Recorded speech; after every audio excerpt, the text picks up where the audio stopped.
Welcome. I'm honored to be here with the creative team behind Run, Book One. My name is Qiana Whitted. I'm a professor of English and African American Studies at the University of South Carolina. I'm here today with Andrew Aydin, the best-selling and award-winning writer. He was the digital director and policy advisor and longtime collaborator to the late Georgia Congressman John Lewis, as well as the creator and co-author of March.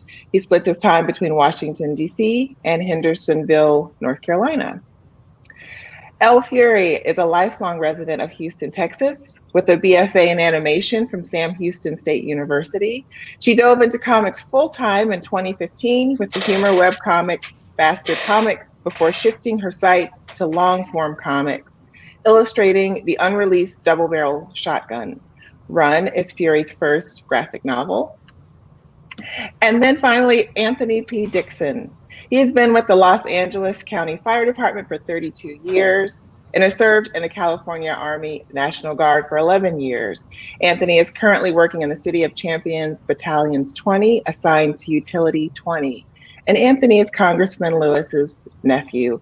Welcome to all three of you. It's really a pleasure to be able to talk with you all today. Thank you. Thank you for having us. How are you? Thank you for being with us, Qiana. Yes, thank you. Thanks. So I thought we could just get things started by asking each of you, I'll ask each of you to tell us about your role in Run this time around, and we can start with you, Andrew. I guess I should say I'm the original, I'd say troublemaker, but I guess in this circumstance, it's the good troublemaker. I started working for the congressman when I was 23 years old, and I started answering his mail. And then a year later, I convinced him to write a comic book, and he said he'd only do it if I wrote it with him. And that became March, and we worked with Nate Powell, and it took on a life of its own. And at the end of it, we faced a question, and much like John Lewis behaved in his life in many ways, he couldn't stop. He didn't want to stop. He felt like there was more work to do. And so we set about telling the next chapter. And so that's what brought us here. That's what brought us to Run. Awesome. Thank you. And I picked up where Nate left off with March, and he also illustrated the first scene of Run. Oh yeah, I'm the illustrator for Run.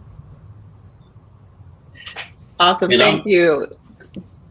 Oh, did I miss my cue? I'm sorry. Oh, you're fine. And I'm one of the congressman's nephews from Los Angeles, and I jumped into it because I wanted to tell the personal side of my uncle and how he enjoyed, reading comic books, going. When he went, the first year he went out to Comic-Con was just like crazy, insane. And for me as a nephew to see him in that light was just like, wow, that's cool. But we'll talk more about that later though. Yeah. Absolutely. And I'll just add that it's a privilege for me to be here just as a teacher, as someone who pretty much has taught March in some capacity every year since the first book came out. It's wonderful now to have new material. I was just thinking as I was finishing the book the other night that there are students who may have started March Book One in middle school, early high school, who are graduating college now. So it's incredible to have the audience sort of grow along with this story. Let me ask a question, and anyone can pick up on this to answer. And that is thinking about how the events of March, although they took place, obviously starting in the 40s, moving more fully into the 50s and 60s, those events took place a long time ago. But when the book was published, the first volume of March in 2013, it really spoke to that moment. This was sort of beginning of President Obama's second term and rise of, we see groups like Black Lives Matter and Trayvon Martin after Michael Brown's death. A lot of things that were going on in that moment that, that graphic novel spoke to. So my question then is, how does Run speak to our moment? What what does recounting the events that happened so long ago, how does that speak to what's happening, and how can it speak to readers today? And that's for anybody I'll to pick that up. It's my fault. You know, I think when we look at what's happening in the country right now, it is uncanny how similar the conflicts are to the conflicts that the leaders of the civil rights movement and the people involved faced in the 1960s. I remember at the first Comic-Con panel we ever had, I asked, has anybody seen Battlestar Galactica? And then I said, all of this has happened before and all of this will happen again. And the more time elapsed, the more it seems that continues to be the case. And whether it's dealing with police brutality, voter suppression in Georgia, disenfranchisement, or the fight for a living wage and the fight for economic equality, these were all issues that they were facing in 1965 and 1966, even after the passage of the Voting Rights Act. And so I think when we look at Run in that context, it's impossible to look at that history and not feel some pangs about how are we still doing this? And then that's why we need it, because we need to understand that history so that we can understand how to fight back today. Mm-hmm. Yeah, it was, while I was illustrating, from images directly from the civil rights movement, it was really hard not to draw parallels between what I was seeing on the news and what I was illustrating. And it's interesting because Run starts out with a Klan march that was in reaction to the passing of the Voting Rights Act, right? Right, Andrew? Yeah. Correct me anytime. In part, yeah. Yeah, I mean, in part, but like it just speaks to this kind of like back and forth of you have a victory and then there's a response. And like Andrew said, we just had a small victory. We got Trump out of office, but they're here in Texas too. They're just some attacks on voting rights, and we need to not lose hope, but also stay wary of that flip side when we are celebrating. I agree also, because I think when you look at Run, you look at March, and it kind of sets you up as a playbook to what happened, to how we can put this back into place again, and some of the ways the activism worked, it still can work now. I think when you look at how young folks are taking to the streets and letting their voices be heard, there's some of the stuff that I don't agree in, where, when during my uncle's time, they didn't get in the police officers' faces. They didn't spit on them and call them names. They stood there in a peaceful protest. So I think it's a playbook. It's something that needs to be read and looked at all the time. Absolutely. I agree. And I think so. It's important that when people look at the continuing story that's in Run, that we're seeing sort of this next phase when the congressman is moving out of his leadership from SNCC and moving more into political office. And it's a lot messier. It's a messier story. There's missteps, there's disagreements, there's internal conflicts, and there's arguments within SNCC, within the group. Why do you think it's important to tell this part of the story? And this is not to say that March was so clean cut, just to be clear, but there's a lot more sort of angst, it feels like, in this first book. Yeah, no, I think, I think when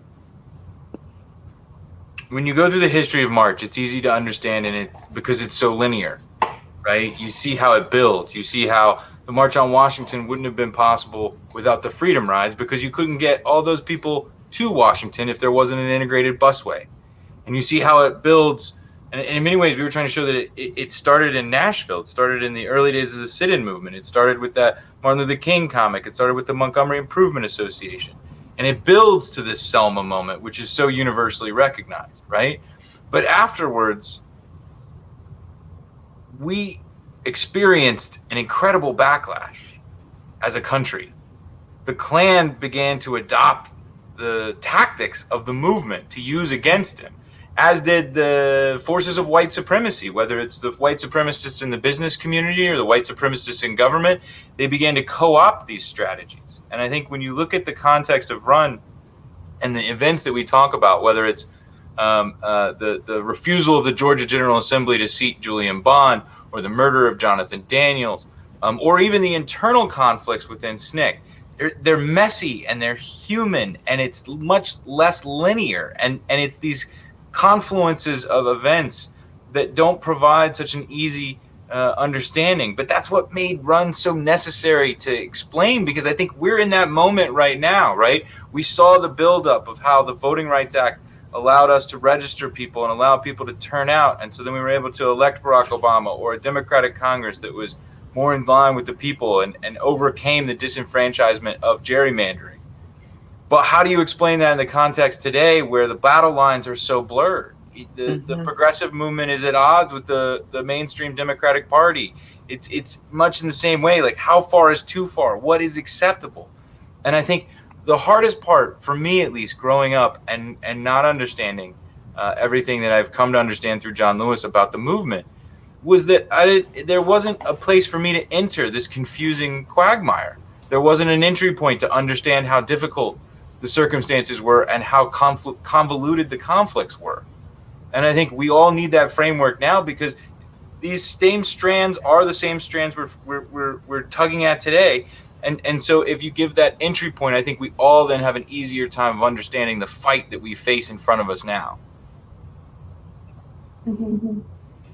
Yeah, that goes a long way to demystifying some of those oversimplifications of the movement when you start to see all of the different, the messiness, in other words. And I think it's good also to see that the young people disagreed, right? Mm-hmm. I mean, I think that's something that's playing out right now on Twitter. We see these disagreements, these conflicts, these fights, factions forming, even within common movements, right? And that's exactly what happened in SNCC.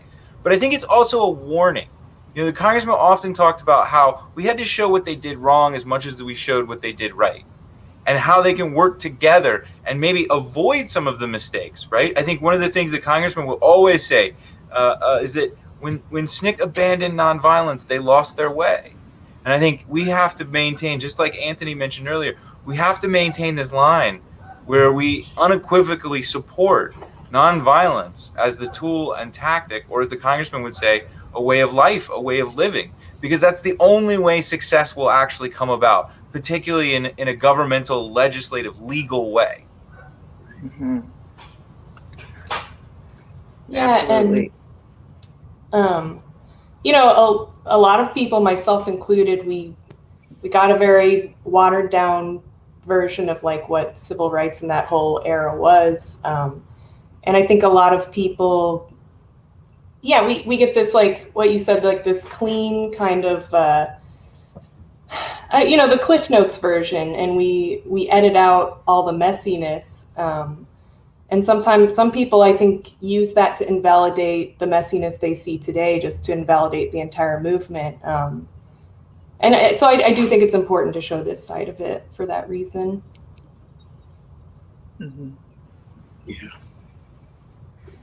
So one of the other things that I think is important as the story continues, as Congressman Lewis's story and that of so many others, is that the scope gets bigger, and we move from Mississippi and Georgia to Los Angeles, to Vietnam, to South Africa, even at one point. I'd love to hear sort of all of your thoughts on this bigger scope, this bigger story, but particularly for you, Fury, in terms of what it meant to illustrate and bring your talents to make John Lewis's story come alive on the page. Can you tell us a little bit about that experience for you, and maybe things that were especially difficult or particularly exciting for you in that process? Yeah. A lot was difficult. One thing that was just difficult overall was trying to bridge Nate's style to mine. And I was experimenting a lot with styles and processes while making the book, which ultimately was very cool and fun. But there were a lot of challenges. And then this was my first time working on anything that was nonfiction in comic form. And I've worked on historical fiction. You mentioned Double Barrel Shogun earlier. That takes place like in Japan and feudal era, but it's still fiction, so you can kind of fill in the gaps with your own imagination. But here the stakes were so much higher because these are real people and real places. So filling in those gaps was a challenge. And admittedly, that challenge rested on Andrew and all of them with all your research. But, there were a lot of times where I filled the gaps in with my imagination and I did not get it right. And I had to redo it, which does lead me to the most exciting moment, which was I was drawing Jennifer Lawson, who illustrated the LCFO comics. And I filled the gaps in with my own 32-year-old white experience. I had her sitting at this nice professional drafting table with this clamped on, this lamp clamped onto it, and it just looked like a very clean environment. And we actually reached out to Jennifer Lawson herself to help us out, and she was like, "Oh no, it wasn't like that at all," And that was very cool. Just that's a great moment. I like that. Yeah. And even anywhere in the book where I got to recreate some of those comics, it was just a cool way to connect with the past, and it was just really awesome. Yeah. So that image is actually in the back of the book. That's right. Yeah. That comparison of Lawson initially at the table and then later on the porch or something. Yeah. I think. Okay, now I see. And the LCFO headquarters, we had a picture of it, and it was just, it looked like a house or a shack. And I had it totally wrong. And then it made me remember oh, she was a student. She was a teenager at the time. So I kind of, I tried to think back to when I was a teenage girl. I was hunched over in a chair just drawing, and it just had a lot more life after we got her input. It was really cool. That's nice. Yeah. And did I misspeak before by calling your graphic novel Double Barrel Shotgun? Did I say shotgun and it's really Shogun? So I want to apologize. I misspoke when I said you missed that whole play on words. Very nice. Yeah, I just illustrated it. I didn't write it. Okay, you illustrated. So did Nate do the lettering and some of the illustrations, or was there distinctions between some of the different work that you did? How would you describe? Yeah, if we could pull up page 2, I think the second image. Oh, well, actually, you can keep the cover up because we both collaborated on this quite a bit. I drew the background and a lot of the figures back there, and then I actually drew the congressman's body, and then we ended up, Nate finished the face, I think, just to keep it consistent with March. But then if you go to the next image, I think is that from, oh, that's from March. Yeah, so. No, that's Nate's section. Is that Nate's section in Run? Sorry, It's really small. Yeah. So it's when they're trying to get into the church. Right. At the very beginning. That's right. And then if you go to the next page, that's mine. So I did, I tried to emulate kind of his looser style, which goes against all of my instincts as kind of like a perfectionist, and but it was a really cool experience. I kind of lost track of what the initial question was, but oh no, I just asked about some of the ways that you all maybe divided some of the work on the art and the lettering. Yeah, he did He did the lettering and the bubbles, and then I just did the art as a way to kind of bridge that gap again. Very nice. It looks great. Thank you. I think when you look at that, when you look at the different illustrations of the book, it is so many different pictures in the book just pop out at you. My uncle was him and my aunt were so into art. And when you look at the illustrations, he would just love this because they were just so real. They just look so alive, and reading it makes it easy to read a lot of times because it just has a lot of life to that, and I really do appreciate that. Since we're talking illustration and stuff like that, it's like super cool. Yeah, thank you. Yeah. Since Fury, you mentioned the LCFO comic, I did want to switch to talk a little bit about that, and maybe Andrew might be able to respond to this, or you, because one of the things that I love about March, for instance, is that we learn so much about MLK and the Montgomery story. Well, for Run, it was learning about the comics that were created by the, I'm going to get I know LCFO, Lowndes County Freedom Organization. Could you tell us a little bit about that comic? Sure. So the two people who created it were Cortland Cox and Jennifer Lawson. You'll remember Cortland from March. He was integral in the SNCC leadership. He helped John Lewis rewrite his March on Washington speech. He actually helped him write it the first time as well. And he was a pivotal player in SNCC. And he's still with us. As a matter of fact, I was actually on a Zoom yesterday morning with both Jennifer and Cortland, and they are just in incredible spirits and amazing people. And honestly, one of the things I'm most glad about in this process is getting to be friends with so many of these people who I've worked with on the page, because they exist in your mind, but then, and you think of them as friends, but then when you get to be friends with them in real life, it's so much better. And so the Lowndes County comics, though, were used by, you got to remember, the Lowndes County Freedom Organization was sort of a separate, but underneath the umbrella of SNCC.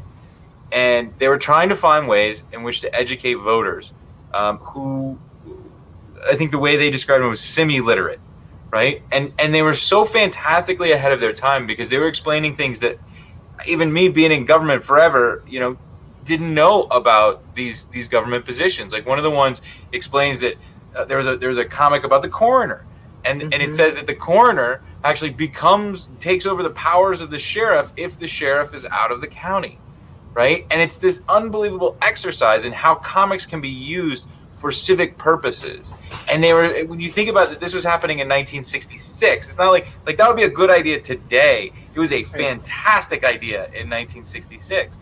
And they were just drawing it. I mean, Jennifer, like Fury said, she's just on the porch of the Lowndes County headquarters, and she's just drawing it. And it's also cool because this is the real first Black Panther comic book, right? This is one of the earliest instances of the Black Panther logo ever appearing in print, and predates not just the Oakland chapter of the Black Panther Party, but the Black Panther comic books. So when you look at it in the historic context, I mean, they're just these fascinating examples. And I remember I came across them for the first time in a small press publication called Selling Civil Rights. And they had a few of them in the back. And I was just like, oh my God, right? Like, because after writing the history of Martin Luther King and the Montgomery story and bringing that into March, like it seemed, the Congressman would say the spirit of history was with us, right? And when you have that moment of understanding that there were comics in this moment too, it's hard not to feel like the spirit of history is with you in this project. So I think they're incredibly important. We're actually working to be able to bring them back into print so that people will be able to have them. And at the very least, I'm hoping that we'll be able to have them available digitally, along with essays from Cortland and Jennifer about the process. That's wonderful. And I will say it was nice to see, again, the teacher in me, to see all those wonderful footnotes in the back of the volume that included a link to the comic. So those of you who pick up Run, you can cut and paste and look up that link. Anthony, you knew the congressman and his love of comics. You knew him as a fan. What can you tell us about a little bit more about sort of his approach to the work that he thought that comics could do, and what he might feel about some of these comics that we're discussing today? I think back to when March first came out, and my brother came and told me about Uncle John was going to Comic-Con, and I was like, okay, that's kind of cool. So what's he going to do at Comic-Con? And when I saw that he walked around Comic-Con with the same, overcoat and backpack on, but after all that was over, I remember he was back here in LA and he was talking about, we were having dinner, stuff like that, and how much he enjoyed that, because comic books are something that kids pick up. A lot of young youth pick up comic books to read them. And in this day and time of young kids right now in activism, I have a friend of mine at work, his daughter is into activism, and I asked Andrew for a set of books of March to give to her. Mm-hmm. And she was just, you would have thought I gave her a bucket of money because she got these books. And that was the response that I really believe my uncle is wanting to get, because it still tells the story. It tells the story of the civil rights movement. It tells the stories of the sit-ins and everything like that. And it's an easy read for kids. And it's an easy read to teach back to kids, and not only kids, but grown folks too. So as a person who's grown now, and not only that, when you want to talk about the civil rights and where we've been and what it looks like we're going into again, it takes it back to that playbook again. But on the same side, I mean, the illustration is awesome. The book itself is just, it tells a really great story. And he, as Uncle John, used to just love it, because people, if you used to know him, you would know that my uncle is a very personable person. He was extremely personable. What would take an average person 5 minutes to walk from one place to another, it would take him an hour, because he would want to sit and talk to everyone. So a book that tells the story of where he's been and how he's done it, that'll attract to everyone. Oh, why, that's just a grand slam out the park. Absolutely. That's wonderful. And a book that sort of rewards repeat readings too. Yes, absolutely. Because someone could pick it up in their younger years and then continue to pick it up again later and see new things. We're coming close to the end of our time, and I do want to acknowledge that we are coming up on a year past Congressman Lewis's passing in July. And I guess I'll direct this question to you, Andrew. Could you say a word about the role that he had in the collaboration on Run, and how that may continue in future volumes, if you're able to share? Yeah, no, we, I much like March, we set out to write one book, and then we turned in a manuscript that was far larger than a single volume. And I think with Run, we'd actually gotten all the way through 1971. In my mind, it had actually been a trilogy. We were going to go all the way to 86, because what underneath it all is this relationship with John Lewis and Julian Bond. And I got to know Julian before he passed away. And it was funny, because one of the first things he told me was like, I did a comic book too. I was like, I know, you did a Vietnam comic. It was so cool. And so, the congressman and I worked on this for years, because it's frankly, it's a understudied period of history.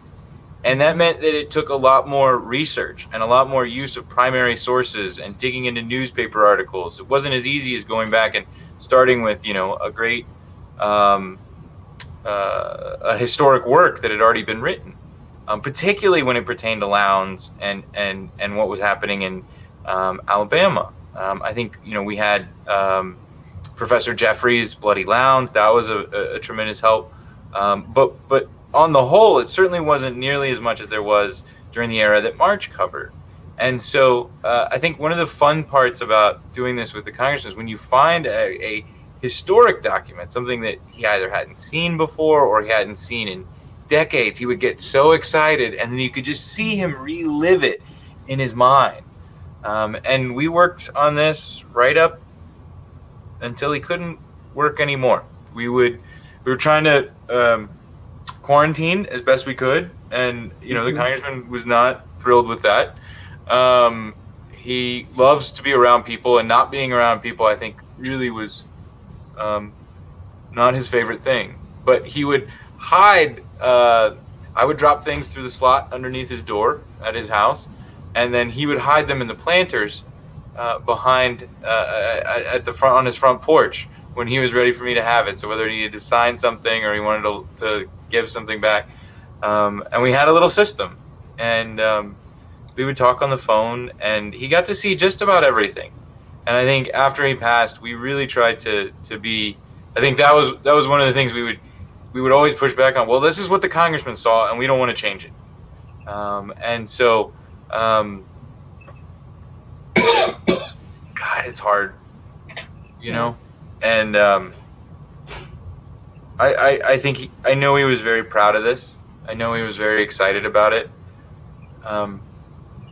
I just wish we could go back out on the road one more time. I know he would love to go back to Comic-Con and lead another march. I know he would love. He loved Fury's work. He was so proud of her, and I think that was John Lewis. He worked right up until the end, and he had other stuff going on, but he knew that the comics would live on probably far longer than just about anything else. And he believed in it just like we do. Well, we are honored to have this gift, to be able to hold this book and see the work that you all collaborated on together. So, on behalf of teachers, of readers, of fans, thank you. Thank you all so much for taking part in this conversation today. It was wonderful to hear from all of you, and everybody go pick up Run. Is there Thank a date? you so much. Thank you, Qiana. It'll be out soon. It's so good to see you face to face. I've missed you. It's good to see everybody. Hopefully next year in person. Yes. Yeah, that'd be great. Thanks again.